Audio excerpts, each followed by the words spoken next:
কৃষিভিত্তিক একটা বিশ্ববিদ্যালয় দরকার। তাহলে এত কৃষি বিশ্ববিদ্যালয় আছে, আপনি আমেরিকায় এসে কি শিখলেন যে আপনার মানুষ পিছনের দিকে যাবে না।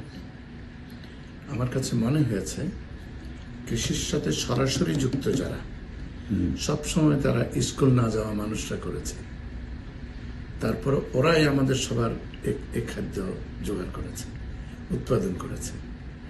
এদেরকে বাংলাদেশ রাজনীতি কোনোদিন সম্মান দেয়নি জন্ম থেকে পর্যন্ত। তাই হলে তখন আর ওদের আমাদের মেয়েরা আর স্ত্রীরা ওদেরকে ওই খ্যাত শব্দটাও বলে, এটা আমাদের কালচারে আছে। আমি এই বিষয়টাই আগুন লাগাই দিতে চাই। এটার জন্য আমি একটা কৃষি ইউনিভার্সিটি করার পথ নিয়েছি। প্রথমে আমাদের 8টা বিভাগে, ডিভিশনে 8টা করব।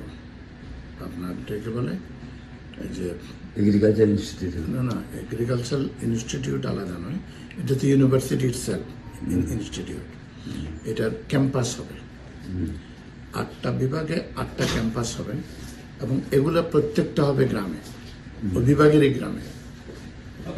এবং যেটা প্রাণী, যে প্রাণীর কথা বলছি, ওই প্রাণীও কিন্তু যেমন জঙ্গল, যে জায়গায় গভীর জঙ্গল, ওখানে এটা হবে।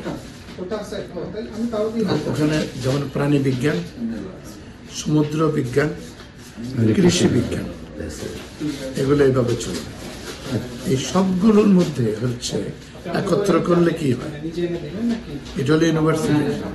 একত্র করলে হয় জীবন, কৃষি জীবন। ওই যে সমুদ্রের মধ্যে যে পানি এবং এই যে প্রাণী, সমুদ্রের প্রাণী, বুঝেছেন? এইভাবে এই বিষয়গুলোকে সামনে নিয়ে আমেরিকান স্ট্যান্ডার্ডে, এটা হচ্ছে ওয়ার্ল্ড ক্লাস, এটার স্ট্যান্ডার্ডে ওখানে এই কাজটা করা হবে। যেমন ধরুন নদী, আমরা নদী গবেষণার জন্য বুয়েটের ইঞ্জিনিয়ারদেরকে দায়িত্ব দেই। এই পর্যন্ত নদীর যা যা হচ্ছে আমরা জানি। নদীর জন্য আপনি গবেষণা করছেন, নদী উপকূলবর্তী জনগণ যারা নিত্যদিন ওটা ভোগান্তি ভোগে, আপনি তাদেরকে কখনো জড়ো করেছেন, ওটার সাথে যুক্ত করেছেন? বাংলাদেশের রাজনীতি বা বাংলাদেশ শিক্ষা ইউনিভার্সিটিতে পিএইচডি করা হবে যেগুলোতে, এখানে কি তাদের ওই সংযুক্তি আছে? নাই। তো এগুলোকে একত্র করে দিতে চাচ্ছি। পুরো এতদিনের শিক্ষা এই জায়গাটাই হবে আপনার পুরো বিপরীতের, এবং এটা যাবে, আমি মনে করি কেবল উন্নয়ন নামে যে রাজনৈতিক বক্তৃতা, ওটা নয়, এটাই হবে রিয়ালি একটা সমৃদ্ধির পথ তৈরি করে দেওয়া। আমার একটা প্রশ্ন, যে আপনি দেশের সর্বশেষ পরিস্থিতি, আপনি তো দেশের পট পরিবর্তনের পর আপনার ভূমিকা ছিল বিশাল, বিশেষ করে নিউ ইয়র্কেও আপনি সেটার জন্য যে ক্যাম্পেইন বা যে ধরনের মানে গণজাগরণ তৈরি করার আপনার একটা বিশাল ভূমিকা ছিল। সেই প্রেক্ষিতে আজকে 4 মাস পরে আপনার অনুভূতিটা কি? কোন ডিরেকশনে সরকার যাচ্ছে আপনার মনে হয়? প্রথমত আমাদের বাংলাদেশে যে অন্তর্বর্তীকালীন সরকার, এই সরকারটা আমাদেরই সরকার, এই সরকারকে আমরা সমর্থন করি। কিন্তু এই সরকার মূলত একটি অকার্যকর সরকার, অকার্যকর সরকার। এদের আন্তরিকতা থাকতে পারে, এদের ডিগ্রি থাকতে পারে, কিন্তু বাংলাদেশ যে রাষ্ট্র, এই রাষ্ট্র রক্ষার ব্যাপারে এদের কোনো কমিটমেন্ট নেই। এই কমিটমেন্ট কেবলমাত্র একটা বক্তৃতায় হয় না। এদের নাই সামরিক জ্ঞান, যেটাতে প্রতিরক্ষা জ্ঞান বুদ্ধি থাকবে।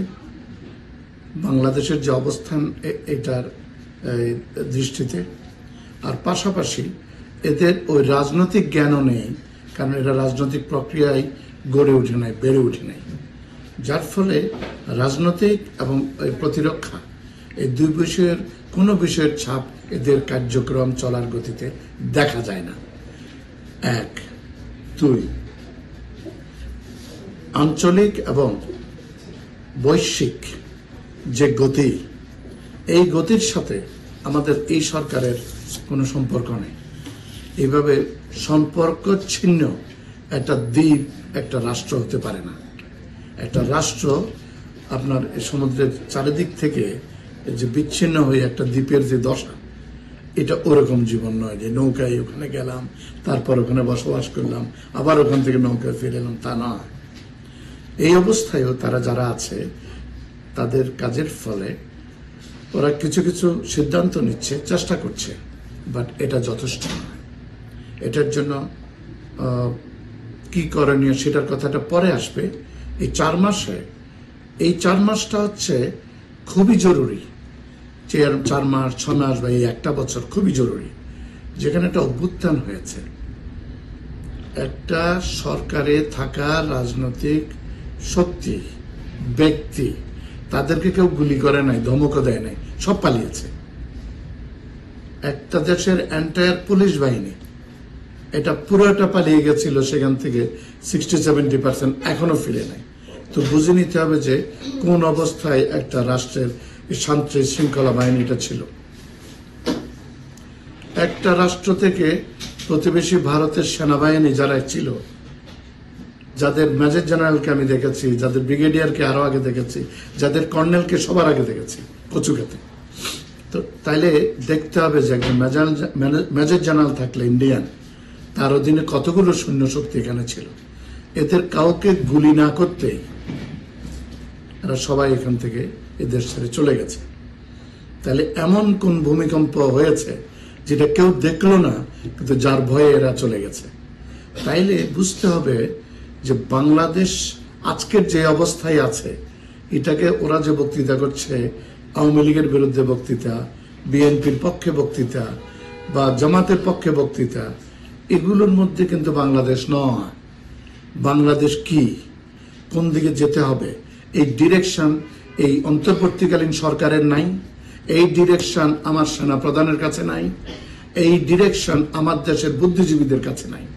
এই অবস্থায় একটি বাংলাদেশ এখনো চলছে, যেখানে এই সরকারের কোনো প্রতিপক্ষ এমন নয়। আওয়ামী লীগ যখন ছিল, শেখ মুজিবের কন্যা শেখ হাসিনা যখন ক্ষমতায় ছিল, তার নিজস্ব দলীয় লোকদের মধ্যে সশস্ত্র যতগুলো ছিল, অন্য প্রতিপক্ষকে দমন করার জন্য, কিল করবার জন্য, তার এই যে পুলিশ বাহিনীকে, রাষ্ট্রীয়টাকে নিজস্ব বাহিনী করে ফেলেছিল। সেনাবাহিনীর উপরে অংশটা পুরাটা ব্যবসা বাণিজ্য দিয়ে যুদ্ধর বিমুখী করে, রাষ্ট্রের নিরাপত্তা বিমুখী করে ফেলেছিল। এত বড় শক্তি ছিল, অধিকন্ত তাকে পাহারা দেওয়ার জন্য ভারতের বাহিনী ছিল। এই সরকারের তো ওইরকম কোনো শক্তিও নাই, কোনো শক্তিই তার নাই। জনগণ তাকে এখন সমর্থন দিয়ে চলছে, অতীতের যে দুঃখ কষ্ট ওটা যেন ফেরত না আসে, ইন্ডিয়ান শক্তি যাতে আরেকবার এখানে না ঢুকে। শুধু এই জন্য, এটা একটা রাষ্ট্র টিকে থাকা এবং অগ্রগতির জন্য এই ধারণা বা এরকম অবস্থা যথেষ্ট নয়, এটা বেশি দিন চলতে পারে না। এবং এইভাবে এই যে বললাম অন্তর্বর্তীকালীন সরকার যে গঠন হয়েছে অভ্যুত্থানের পরবর্তীতে, এই জাতীয় একটা সরকার এখানে করা, এটা ঠিক সুন্দর বিবেচনা হয় নাই। তখনই দরকার ছিল ভয়ানক অপরাধীদের, যারা জনগণের শত্রুতা করেছে, যারা রাষ্ট্রের শত্রুতা করেছে, তাদেরকে শাস্তি দেওয়ার মতো এই উদ্যোক্ত কাজ থাকতে পারে একমাত্র সেনাবাহিনীর। ওগুলোকে দিয়ে প্রথমে এই সমর্থন, যেমন এই অন্তর্বর্তীকালীন সরকারকে জনগণ দিচ্ছে, তখন তাদেরকেও জনগণ এই সমর্থনটা দিত। তখন এই কাজটা একটু করে ফেললে বাকিরা ভয় পেয়ে যেত, অতীতের ওই ধারায় তারা যেত না। যেমন শেখ হাসিনার যে সমস্ত অনুগত তরুণ, যুবক, তারপরে অন্যান্যরা, তারা যেভাবে লুটপাট করতো, অন্যের ব্যবসা দখল করেছে, ইন্ডাস্ট্রি দখল করেছে, জমি দখল করেছে, ঘরবাড়িতে তার স্ত্রীদের দখল করেছে, তার মেয়েদের পতাকাটা দখল করেছে, সেম জিনিসগুলো এখন আবার ফিরে এসছে। এটা তো ওই দল নয়। তাইলে যেই দলের, এটা হলো এখনো যেটা সবচেয়ে প্রভাবশালী দল বলে মানুষ মনে করে, বিএনপি, তো এই দলের এই কাজগুলো করবার যদি এটাই যদি রাজনীতি হয়, এই রাজনীতি তো আমার দেশের জন্য দরকার নাই। একদম দরকার নেই, একদম ক্ষতিকর। এটাই হচ্ছে বিষাক্ততা। এই বিষাক্ততা উপরে ফেলতে বা জ্বালিয়ে দিতে যে শক্তি, ওই শক্তি সেনাবাহিনীকে সামনে রেখেই কিছুদিন করতে হবে চর্চা। এর মধ্যে নতুন শক্তি গড়ে উঠবে, তা দিয়ে এখানে যে শান্তিটা আসবে এটা আমাদের পুরো অঞ্চলের জন্য উদাহরণ হয়ে যাবে। আমাদের ভারতবর্ষ, এটা আমাদের পূর্বপুরুষের দেশ। এই ভারতবর্ষ, পাশে বার্মা, আমাদের দুই পাশে তো এরকম দুটা আমরা দেখি যে সেখানে অচলায়তন। ভারতবর্ষ এখন গণতন্ত্র নাই এবং আপনার বার্মায়ও গণতন্ত্র নাই। ভারতবর্ষে যে শক্তি রাষ্ট্র চালাচ্ছে উগ্র হিন্দু পন্থী বলা হয়, কিন্তু এরা কেউ হিন্দুত্ব চালনা করছে আমি মনে করি না। আমরা জন্ম থেকে হিন্দুদের দেখে এসেছি, তাদের পূজা পার্বণ দেখে এসেছি, তাদের নীতি নৈতিকতাও দেখে এসেছি, এটার সাথে এটার কোনো মিল নাই। তাহলে এরা বিশ্বের অন্য কোনো অসভ্য শক্তির প্ররোচনায় আজকে যা ভারতে করছে, ভুগছে ভারতীয়রা। আর যখন জিব্বাটা বাংলাদেশ পর্যন্ত এনেছিল তখন ভুগছিল বাংলাদেশও। আমরা এই বাংলাদেশটা মুক্ত করে ফেলেছি তারা চলে যাওয়ার পর। এটা হচ্ছে এই 5ই আগস্ট। কিন্তু 5ই আগস্ট একদিনের ফল এটা নয়, দীর্ঘ বছরের পর বছর। এই আমি বাংলাদেশের জীবিত সকল মুক্তিযোদ্ধাদের মধ্যে একজন মুক্তিযোদ্ধা আছে যে মুক্তিযুদ্ধ যখন থেকে শুনেছে, দেখেছে, শিখেছে, তার থেকে সারাটা জীবন মুক্তিযোদ্ধা। এই মুক্তিযুদ্ধেও তার যে ভূমিকা, এই ভূমিকাটা ছিল বাংলাদেশে যারা লড়াচড়া করেছে তাদের সবার আগে থেকে এবং সবচেয়ে গুরুত্বপূর্ণ এই কাজটি সে করছে। রাজনৈতিক প্রশ্ন যদি আসেন, আমি যদি রাজনৈতিক কর্মী হয়ে থাকি, আমি বাংলাদেশের কোন রাজনৈতিক দলের মালিক, যারা নেতা বলতে তো মালিক হয়ে যায়, এদের কাউকে অনুসরণ করি না। আমি মানুষের কাছ থেকে শেখা যে ভালোবাসা, ওটার থেকে যা শিখেছি ওটাই আমার প্রেরণা। এবং সেই তরফও ওই একজন রাজনীতিবিদ এতে যুক্ত। কেবলমাত্র যুদ্ধ দেখলে মনে হতো এটা যোদ্ধা, কেবলমাত্র সামনে বক্তৃতা দেখলে মনে হতো নেতা। নো, বর্তমানে এখন যে বাংলাদেশের অবস্থা, এই অবস্থায় আনতে যে বিশাল যুদ্ধটা, এটা একটি বিশ্বযুদ্ধের মতো। আমি পরাশক্তিকে এখানে ব্যবহার করেছি, তাদেরকে বুঝতে সক্ষম করেছি। আমার আইডিয়া, আমার কনসেপ্ট আর আমার যে প্রতিনিধিরা তাদের সাথে যুক্ত দিয়ে কাজ করছে, যার ফলে আমার খুব এক্সপোজ হওয়া দরকার হয় নাই। আচ্ছা, আমার আরেকটা প্রশ্ন ছিল, এরপর অ্যাকচুয়ালি আর দুইটা প্রশ্ন আছে। একটা প্রশ্ন বিশেষ করে যে জনৈক মুক্তিযোদ্ধাকে গলায় জুতা দিয়ে যে সেগুলো ঘোরানো হলো, এটা কি আপনার কাছে খুব গ্লানি মনে হয়? প্রথমত হচ্ছে কোন মুক্তিযোদ্ধাকে বাংলাদেশের কোন শক্তি যখন অপমান করে, এটি আমার গায়ে লাগে। কিন্তু প্রশ্ন হচ্ছে, আপনি জয় বাংলা বলে স্লোগান দিয়ে যদি ডাকাতি করেন, অন্যদের ঘরবাড়ি দখল করেন, তখন আপনি আর মুক্তিযোদ্ধা নাই। আপনি যদি নিজে এই জয় বাংলা স্লোগান অথবা মুক্তিযোদ্ধার যে মর্যাদা, কেমন, এটাকে ব্যবহার করে আপনি যদি ওই দেশের কোন নাগরিক তার ক্ষতি করেন, তাহলে তখন আপনি আর মুক্তিযোদ্ধা নাই। একজন মানুষ মুক্তিযোদ্ধা তার একমাত্র পরিচয় নয়, আমারও মুক্তিযোদ্ধা একমাত্র পরিচয় নয়। যে গুন্ডামি করে, গুন্ডাটাও তার একটা পরিচিতি। যে প্রতিপক্ষ, রাজনৈতিক প্রতিপক্ষ অন্য কাউকে বাবু খুন করতে যায়, সে তখন ঘাতক। মুক্তিযোদ্ধা তার রাষ্ট্রের কোনো মানুষের বিরুদ্ধে হতে পারে না। শেষ প্রশ্ন, আমি এটা আপনি যেহেতু নিউ ইয়র্কে, আপনি একজন বিজনেসম্যান, এবং আপনার বিজনেস রিলেটেড একটা প্রশ্ন করতে চাই। সেটা হলো যে মানুষও খুব শঙ্কিত, এই যে সিডি প্যাড, যে হোম কেয়ার নিয়ে যে এক ধরনের যে মানে আলোচনা হচ্ছে, ক্যাম্পেইন হচ্ছে, কতকতিকা লেখা হচ্ছে। এই হোম কেয়ার সম্পর্কে আপনি আমাদের কমিউনিটির লোকজনকে কি ধরনের বক্তব্যে আশ্বস্ত করতে চান যে যেটা হচ্ছে এটার ফিউচারটা কি, ভবিষ্যৎ কি? প্রথমত হচ্ছে, মানুষকে বিভ্রান্ত করার একটা প্রবাহ আছে যে সিডিপ্যাপ থাকছে না। এমনকি এমএলটিসির তরফ থেকেও এই যে আমাদের লোকজনদের জিজ্ঞাসা করে কথা বলে, আমি এমএলটিসির একজন বিজনেস ম্যানেজার আমার কাছে এসেছিল দেখা করতে, তাকে 2 মিনিট কথা বলার পরে সে আমার কথা কনভিন্সড।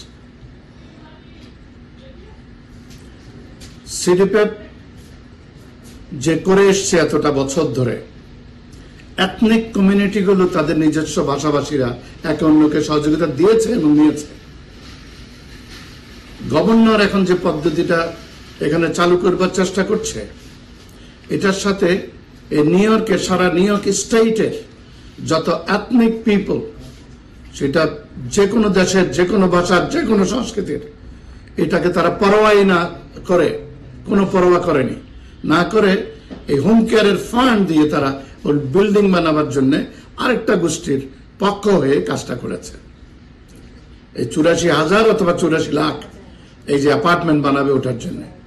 তাহলে এর অর্থ হচ্ছে এই যে জনগণ পৃথিবীর বিভিন্ন জায়গা থেকে এসে এখানে, এই জনগণ আবার এখানকার একদম প্রাচীন কাল থেকে থাকা ওই জনগণ এথনিক, এই এথনিক যে মানুষ, জাতি, গোষ্ঠী, পরিবার, এদের বিরুদ্ধে এটি একটি অভিযান।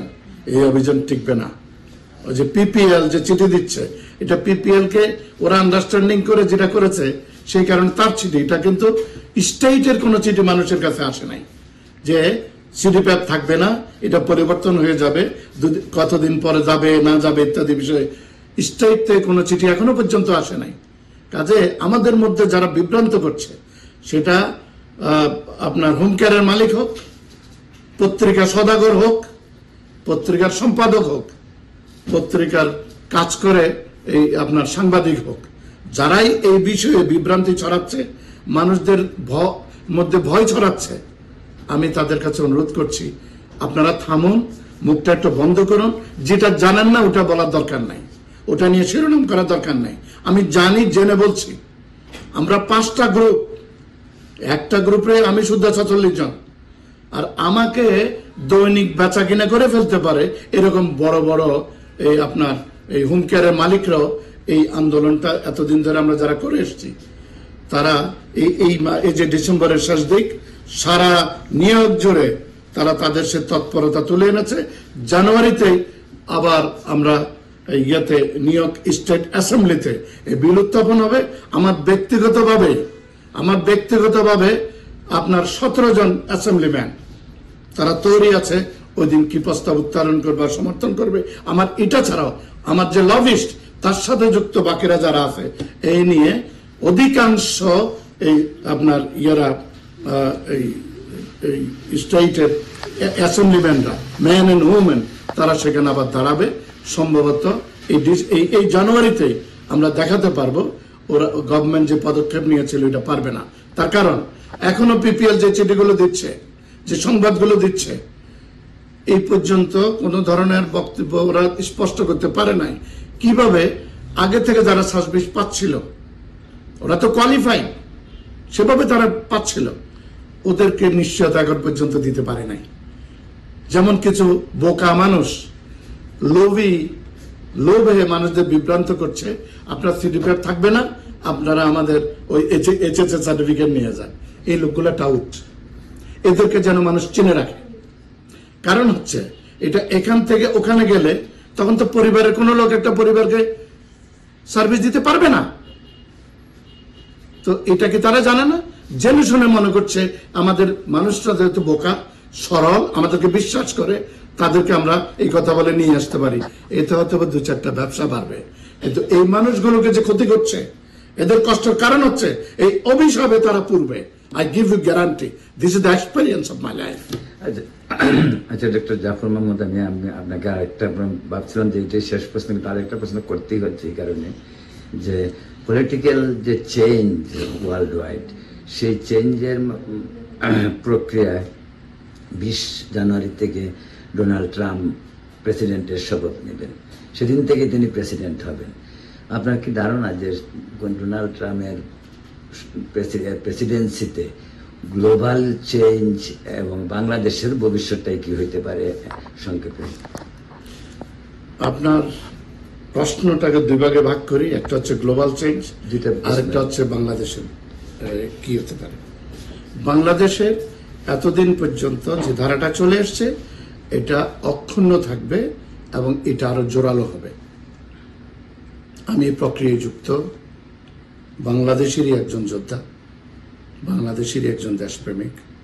বাংলাদেশের প্রতিটা মানুষ যাদের চোখের দিকে তাকালে ওখানে আমার বাবা, মা, সন্তান, এই আপনজনদের আমি দেখি। তার কসম খেয়ে বলি, এটি অব্যাহত আছে, থাকবে।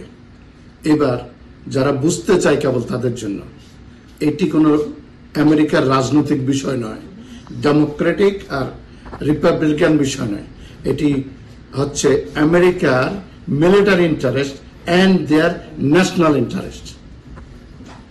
আমি জানি, আমি নিশ্চিত করলাম এটা এভাবে আরো আগাবে। আর গ্লোবালি এখন যেটা দেখছেন এটাই কন্টিনিউ করবে। সাবেক সোভিয়েত ইউনিয়ন পন্থী যতগুলো সরকার এবং রাষ্ট্র আছে এগুলোর অস্তিত্ব অতীতের ধারায় আর থাকবে না। সারা পৃথিবীতে আমি যেটা বুঝি, হয়তো আপনার এই টিভির মাধ্যমে অথবা জন্মভূমির মাধ্যমে লাকিলি ব্যাপারটা এসে গেল। একদিন যেমন ব্রিটিশ এম্পায়ার ছিল, এখন নতুন করে আমেরিকান এম্পায়ার হতে চলেছে, এবং এর মাঝখানে এই এম্পায়ার যে শক্তি, যে গতি, এটার সামনে অন্যরা কেউ নাই যে টিকবে।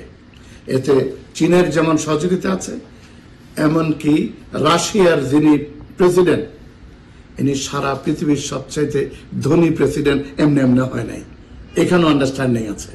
So I am damn sure, I am confident, জানি না কতদিন বাঁচবো, এই আমেরিকান এম্পায়ার হতে চলেছে। আর বাংলাদেশ যেটা, এটা একটা খুবই ক্ষুদ্র রাষ্ট্র, কিন্তু যোগাযোগ, এটার যে ভৌগোলিক অবস্থান, এই অবস্থানে এটা ইন্দো প্যাসিফিকে আমেরিকার যে যাত্রা আগের থেকে তারা আছে, এটা ওখানে যে তাদের সমর্থায়ন, যেটা এই সমর্থায়নের পথে আমরা বাংলাদেশ, ওখানে আমেরিকান পক্ষ। আমাদের রাষ্ট্রের বহির্বিশ্বের সবচেয়ে বড় মিত্র এবং শক্তি মুরব্বী হচ্ছে ইউনাইটেড স্টেটস অফ আমেরিকা। ধন্যবাদ আপনাকে, অনেক ধন্যবাদ জন্মভূমি টিভির পক্ষ থেকে, এবং আপনার সুস্বাস্থ্য কামনা করি এবং হ্যাপি হলিডেজ।